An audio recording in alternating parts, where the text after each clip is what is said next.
Greetings, Kindred. I am voivodemekhet, and welcome back to our World of Darkness, and the second episode of the Vampire the Masquerade 5th Edition Corebook playlist. Today we're going to be taking a look at one of the new mechanics they added to 5th Edition that we really didn't see in any of the other editions beforehand, and that is Predator type. This represents the way that your character found its footing in hunting. So this doesn't necessarily have to be how your character hunts now, but it should be a representation of how your character finds hunting most comfortable. This is the thing that they did when they were younger that got them through their first nights.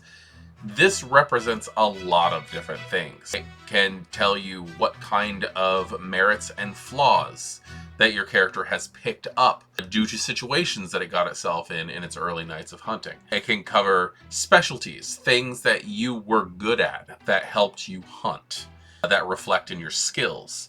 Different disciplines that you have because your character ate a specific way, it tended to get resonance of a certain type, which affected the way that they learned disciplines.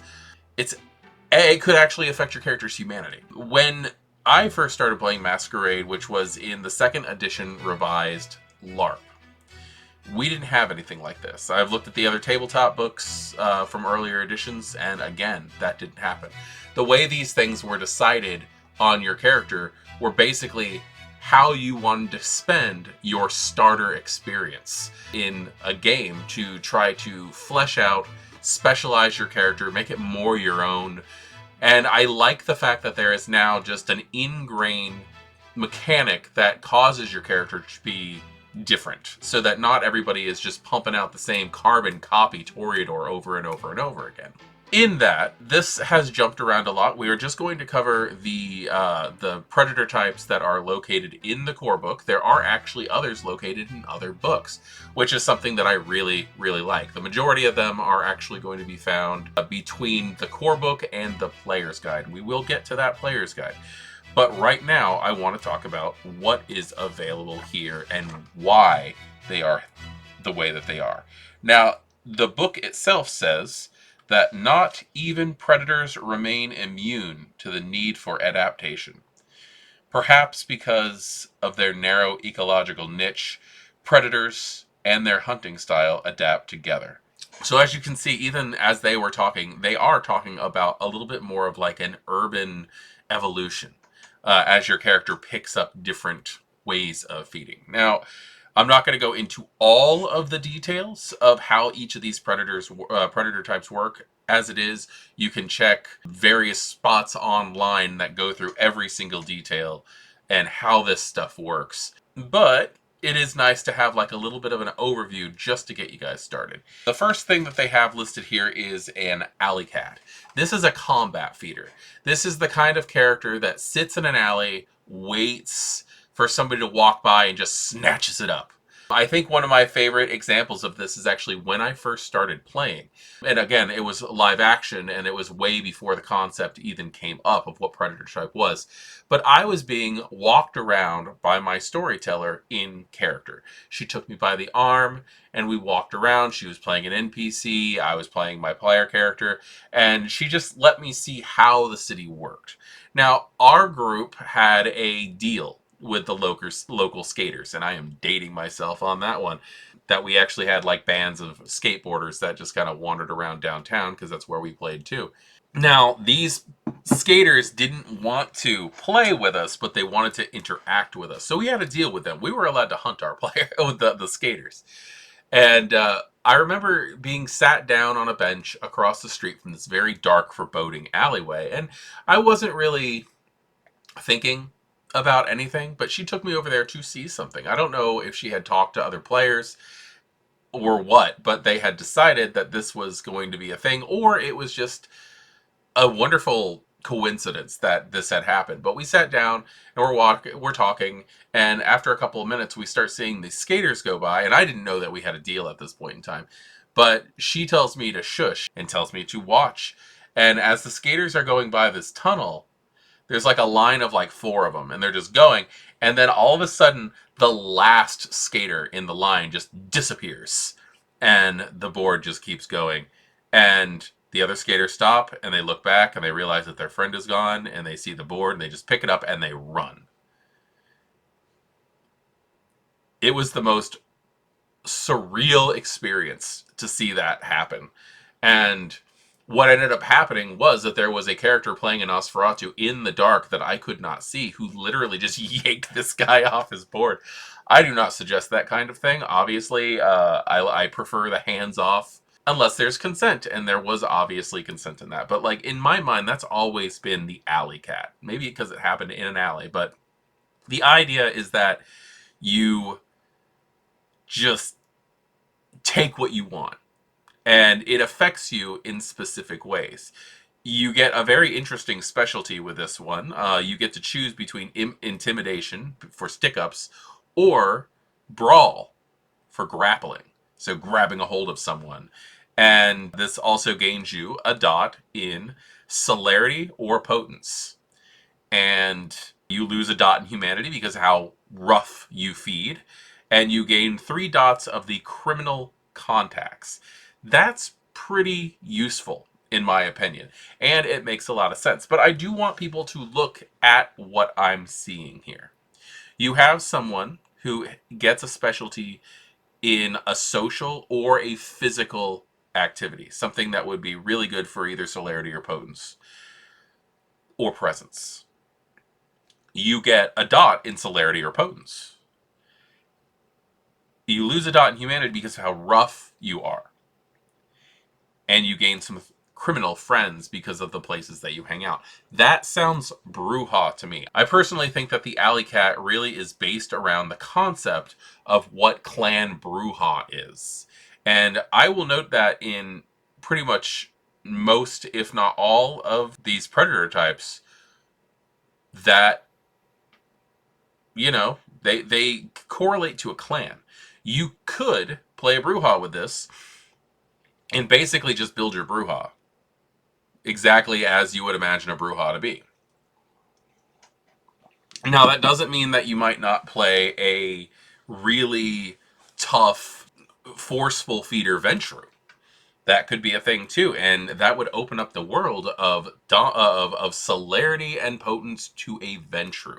A good example of this, if you follow my Thicker Than Water series, would be my NPC James Merrick. He's an assault feeder. He is an Alleycat, and he is very scary when it comes to potence. And that was a split decision when my characters needed something that I fleshed out that NPC.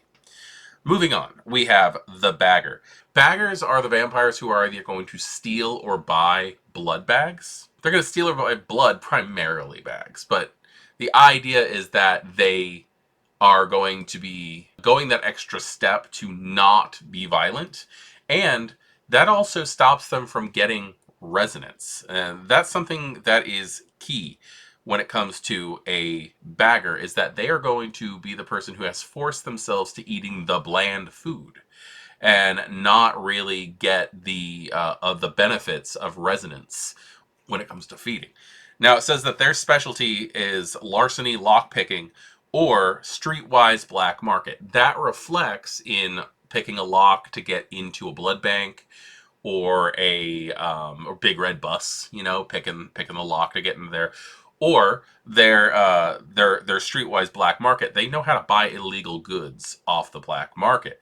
You can buy blood, obviously, in the world of darkness on the black market. You gain 1 dot in blood sorcery. It says Tremere only, or obfuscate. Something about the void resonance, the lack of blood resonance, allows you to tap in to the hidden qualities of the blood that equal blood sorcery. It does say that you get that you have the option to get obfuscate here. That is more of melancholic blood. I'm sure there's a story reason in here, but I really understand that they chose to put obfuscate here because you are going to be sneaking around a lot of the times. So that's a thing. I have noticed that in later publications, they did say that Oblivion also fits under this. So we are looking at some pretty interesting structure here. This could be Tremere. This could be a Nosferatu. This could be a lot of different things, really. You also gain the Merit Iron Gullet, which is a 3-point merit. That's not too shabby to get for free. That allows you to eat dead blood. So you are eating dead blood here, or fractionated blood, even, which is something that I like that they added to this, because we used to buy blood bags all the time. Now it's more difficult as vampires to feed off blood bags depending on your level of blood potency. There, you also gain the enemy flaw of either somebody that you owe, or somebody that you've pissed off on the streets. So maybe you got caught by a security guard doing something. Maybe you got caught feeding and you've gained a little bit of a hunter. You know, somebody who's coming after you for that kind of thing. There's lots of ways of building a story around just the predator types, and I love the fact that they've added that for that reason. Next is Blood Leech, which is fun and controversial, and I like it. Blood Leeches are vampires that feed off other vampires. Now, you could say that, oh, this might fit the Banu Hakim, but really, this fits anybody. This literally fits anybody. You could play a vampire who their sire didn't teach them to hunt, and just kept feeding them blood and feeding them blood and feeding them blood, and that's how their mindset got set. And now what they do is they go up and they buy blood from other vampires. Maybe they have to have an entire system to keep from getting blood bound. You can only buy from one vampire a month. You know, you got to be really, really careful not to keep drinking and keep drinking and keep drinking, because you'll end up getting screwed over and getting blood bound. So, like, this adds so much of a complication, especially if you're not playing a character that's just serial diablerizing everybody, which again would cause more of a problem because you're serial diablerizing. Now, you get specialties in either Brawl under Kindred or Stealth against Kindred. So that's fighting them or hiding while you're waiting for an ambush attack. But I don't want you to think that you have to be that person. You don't have to be the person who's just hunting other vampires. You could be the character who's literally leeching off of other vampires. Hey, I'll do you a favor if you give me a little bit of blood. Like, there's a whole level of that skeezy scavenger that you could play if you are sucking up and not just sucking on other vampires. You do gain a dot of either celerity or protean with this power. Now, the celerity obviously is reflecting the whole you're being fast to catch other vampires, but the protean, that is going to represent the fact that you are drinking more of that bestial blood coming from other vampires, and it's starting to grow out as protean on you. That's pretty darn cool. You also lose a dot of humanity. There's a reason behind that, and it says also that you increase your blood potency by 1, and you gain the dark secret flaw. The flaw is either Diablerist or Shunned. Now, this insinuates that one time when you were feeding, you just got a little bit too overzealous and you ended up diablerizing. That's scary. The shun flaw could be literally you walk in and like, oh, look, it's Bobby. He's going to be over here asking for more blood again. You've annoyed people to the point where they don't want you hanging around anymore. I love that. You also get the prey exclusion flaw for feeding on mortals. You just don't like to feed on humans. That's a really fun one altogether, and I love the fact that it's here. It's a lot of fun. Cleaver. Now, I used to think that this was a joke on the whole Leave It to Beaver television show, because it has to deal with covertly feeding off mortals and friends that you still maintain ties. So I was thinking, like, okay, well, they're talking about, like, Leave It to Beaver, yeah, whatever.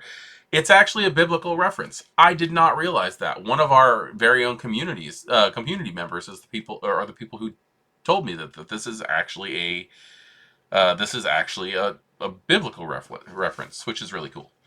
In this one, it says that you add the specialty of persuasion, gaslighting, or subterfuge, which is cover-ups. So you're good at hiding what you've done, or you're good at basically convincing people that you are not doing what you're doing, even when they've already started to figure it out.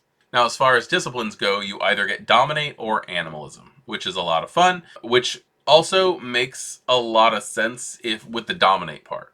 You are making sure that you're able to completely wipe the minds of those around you who you are constantly feeding from. Animalism, probably because you've picked up yourself as more of a house cat kind of situation, where you are now living in a home and you are able to keep them calm using Quell the Beast would come in a lot handy in a situation like this. You gain the dark secret flaw of being a cleaver, and because that is not liked in society, because you can get caught. The Camarilla understands this. The Anarchs understand this, that if you're fading from the same group of people, eventually someone's going to notice. And then you also gain the herd advantage of 2, because you have a set group of people that you feed on a regular basis. You know where you can go for food. So this covers that. Personally, with Cleaver, this works really well with your Ventrue characters, because you have a specific type of blood you feed on. This family represents that. Next thing to cover is Consensualist. These are vampires who actually ask permission to be able to feed. And that is really, really funny to me. With this, you get either a medicine specialized in phlebotomy or persuasion of your victims. This says that you have some possibility of having medical training, and maybe you lance. You're asking people for their blood for one way or another. Maybe you say that you're suffering from porphyria and you need medical blood, but the hospital isn't giving you enough, or something like that. You don't have to outright walk up and say, I'm a vampire, I need your blood. You just need to be able to convince people to give you blood consensually. You're not stealing from them, even if they don't know the exact reason you need it. So there is plausible deniability involved in this, even though it is probably one of the most dangerous routes, aside from Blood Leech, when it comes to getting your blood. You also gain a dot of humanity. So instead of starting at a 7, you start with an 8. So you start as more of a holier-than-thou character as it is. You gain the Dark Secret Flaw Masquerade Breacher, because you're asking for blood from people. You are a danger to the Masquerade at that point. And then you also gain the Feeding Flaw Prey Exclusion Non-Consenting. This is so much deeper than I'm used to seeing prey exclusion being said, because usually it's like, oh, I'm taking prey exclusion, children. Not taking it. My very first character ever was a Toreador, and I took prey exclusion, animals. Not because my character particularly liked animals, but because back in the day, when you took prey exclusion, you actually had to throw a frenzy check not to frenzy on people that you saw feeding on your excluded type. And my character just thought, ew, that's disgusting, that's below us. And I would go on this massive tirade rant screaming at people about how they need to have more respect for themselves and their kind and only feed on humans. That animals were just below them. So it's a fun way of playing. And I think with Auspex and Fortitude being the thing, this really screams out to the Salubri. Being able to ask for all of this, it even pumps up your humanity. It makes you sought after by the Camarilla. You've got a prey exclusion. Like, that all fits into the way I view the typical Salubri. Farmer! This was called vegan when it first came out, and then people who were vegan started complaining. I'm waiting for farmers to start complaining on this one now. But with farmers, what this means is that you breed animals and you only feed off animals. You refuse to feed off humans, that you just don't have what it takes to be a hunter in that way. And I like the farmer. I think farmers are a lot of fun.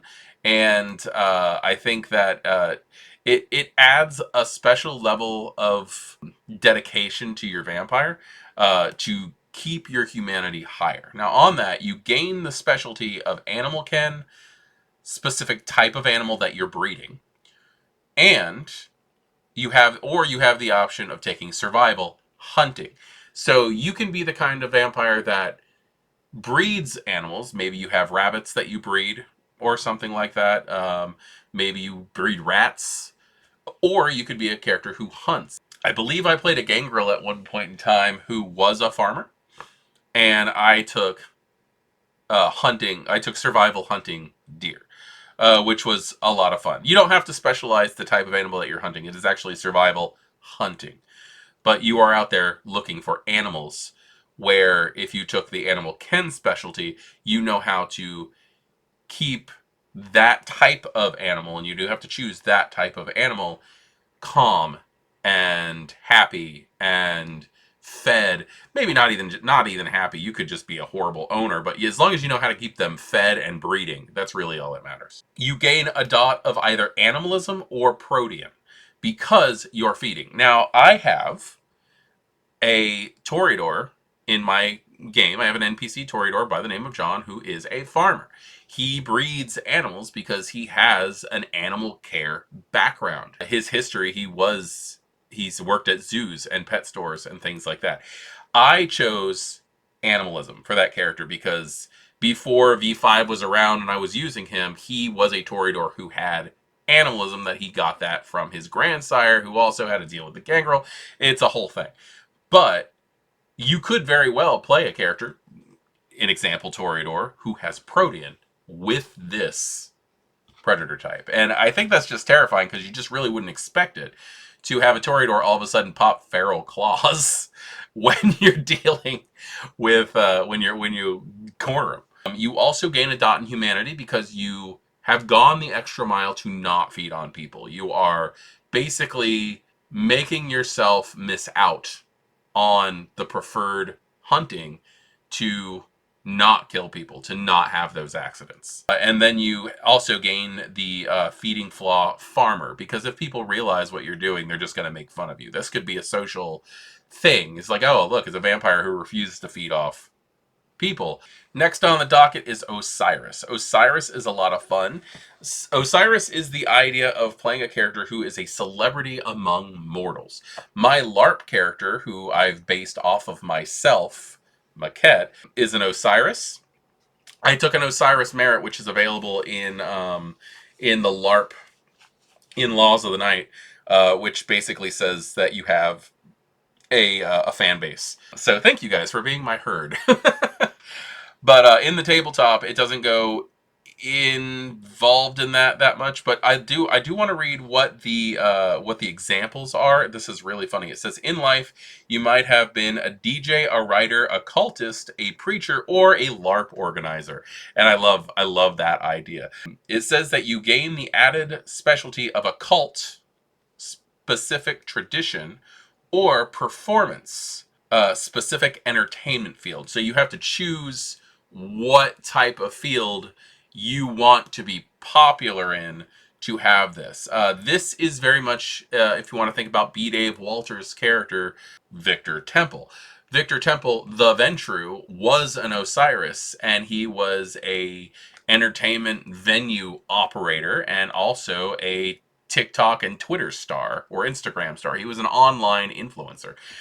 So he had the fun Ventru, I need to feed off specific things, Clan Bane, by needing to feed off people who knew who he was. And being online and being a huge influencer, it was actually very hard pressed for him to not find someone who knew who he was. Be it from the fact that he's online all the time, or the fact that he owns 2 massive nightclubs in Los Angeles. You also gain a dot in either blood sorcery for Tremere only, or presence. That's a lot of fun. And you can see where this comes into play, being a cult leader or an entertainment field organizer, where presence or blood sorcery could come in handy. Now, I also want to point this out before we go too further, is that where it says Tremere only, as a storyteller, I am a little bit more lenient on some of these things in this book, because this book was published before other things that are located in other books were mentioned. Personally, I think that other clans actually could be affected by things such as Bagger or Osiris. I think Tzimisce should have access to blood sorcery because they have historically been blood sorcerers. And especially with the addition of the Blood Sigils book, now where you have Khaldunnism in it, these things could be expanded in possibly an errata later on. Also, the followers of Set or the Ministry have traditionally been blood sorcerers and cult leaders. So I do think that the Osiris, which is ironic considering what you're talking about with the Setites, I think all that could follow under several other clans, Banu Hakim included, who could have access to blood sorcery. You get to spend 3 dots between fame and herd background, which is a lot of fun. You could have that underground cult that nobody really knows about except for its members. There's your herd. You could have the ability to be online all over the place and have your 3 dots in fame. Or you could have a mix between the two, and I think that comes in handy quite a lot. You also get to spend 2 dots between the enemies and mythic flaws. I think the mythic flaws thing is brought up because they're really pushing the whole idea of the cult leader, and eventually you're just going to start believing your own crap when it comes to being a cult leader. So you're going to end up having garlic issues, rose issues, can't cross running water issues, that kind of thing. Maybe even steak to ash. Moving on from that, we have the Sandman. This is a person who enjoys to feeding off of those who are asleep. I think that's pretty fun. And I also think I think of the Nosferatu when I think of this because it actually makes me think of the movie Nosferatu. This is somebody who is able to break into houses, who's very, very quiet and stealthy, who does not want to be seen. You get to add a specialty of either medicine, anesthesia, or stealth break-ins. So you're able to like get into people's houses without noticing, or you can actually it's actually anesthetics. You are actually able to administer something that's going to make somebody fall asleep. I personally, as a storyteller, would actually say being able to cover someone's nose and mouth to the point where they pass out but not die could actually count as that medicine roll for being able to make somebody fall asleep. You gain either 1 dot in Auspex or Obfuscate. Again, this is melancholic style disciplines. These are people who are going to be on their way out for the day, somebody that you've made pass out. It opens up some doors. But keep in mind what Auspex and Obfuscate could be useful for. Obfuscate obviously is good for not being noticed that you are doing this stuff. Auspex, being able to listen out, or maybe even while you're feeding, being able to listen for the heartbeat to make sure that you're not accidentally killing the person.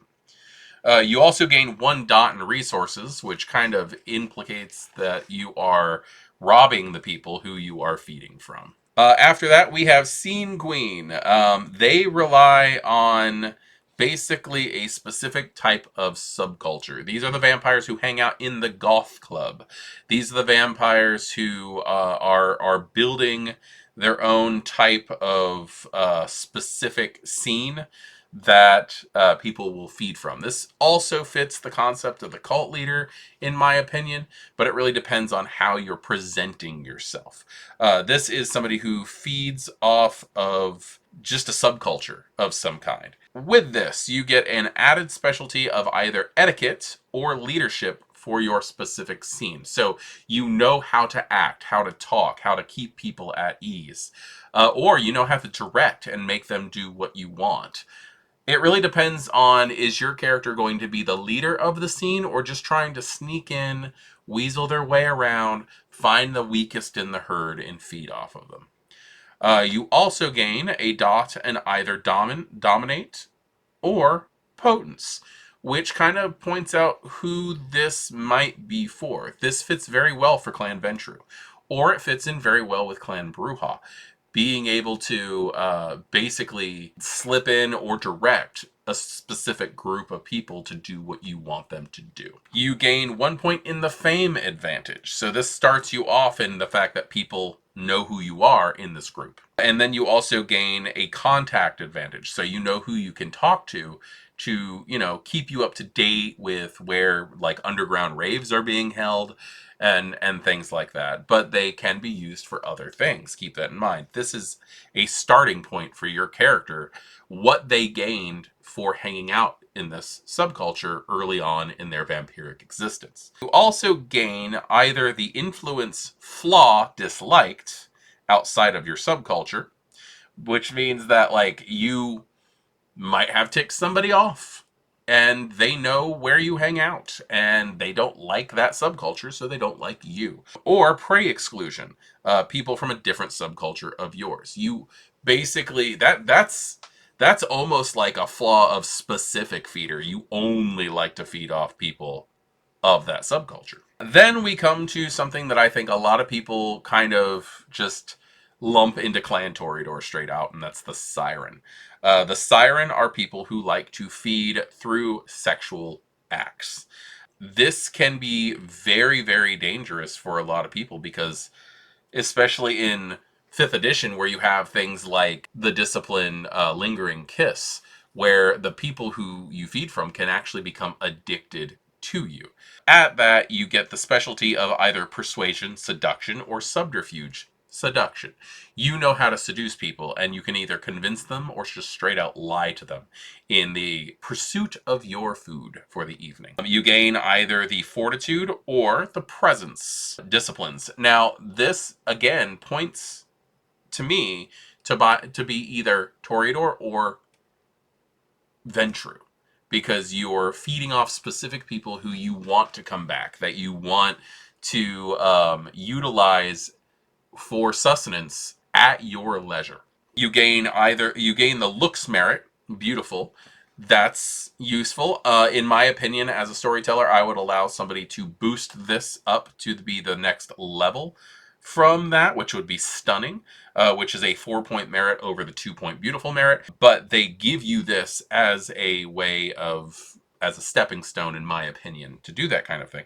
And then you also gain the enemy flaw, which is a spurned lover or a jealous partner.